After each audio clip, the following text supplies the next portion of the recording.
Roger Lumsden. We're farming in the North Waikato dairy and beef unit. Been here for a very long time, but we've just changed operation and put a shed milker on, so we've needed another shed for implements. We were looking for something a bit over 20 metres by 15 deep. Could be used for both tractors, machinery, and a little bit of lock-up storage for obviously a boat and a few bits and pieces. I had machinery stacked all around the district, and I just needed something that was close to home. I can just come home, drive straight in. Yes, I thought about it for a long time because it was a big investment, but yeah, like all investments, it's hopefully here for longer than I am. So I'd been looking at various sheds that obviously come with the advertising and with the intention of going to field lays last year to find something to get underway. Looked at several options, and I guess the main thing for me was that because I needed to keep the cost down and build it myself, it had to be easy construction. I'm a pretty average builder, but this has worked out really well. Probably done 80% of it myself, so yeah, it's just an easy building to build.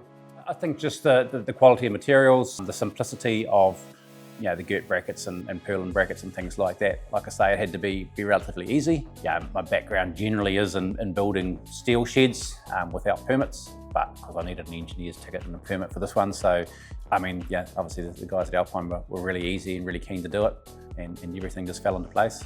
We are in the Waikato district, so probably one of the more difficult councils to deal with, and yeah, they were really good. No issues with getting consents. Everything ticked the box really. Yeah, one of the things that I've found with particularly farm sheds and various places around where I've been is just the width of bays. Machinery is getting bigger. We've got quite a lot of peat here, so half the year we end up running duals on tractors and things like that. So, having bays that have got a clear 4 metres or 8 metres just to be able to drive straight in. And I guess that's one of the other things I looked at. A lot of kit set sheds were only 10 to 12 metres deep, whereas I really wanted just to go 15, just so you can get a little bit more in the front of the shed, implement in the front, and tractor and implement behind. So worked out really well for what we wanted. And with a lock-up on one end, yeah, just fit the purpose we were after. I think really think hard about what you want to put in. Don't work to the minimum size. Even this I would have liked to have gone a little bit bigger, but I was restrained by cost. Who's going to put it up? Because yeah, it's all very well buying a kit set, even if you're going to pay a builder to put it up. But if it takes them a lot longer to put it up, that's going to add to the cost.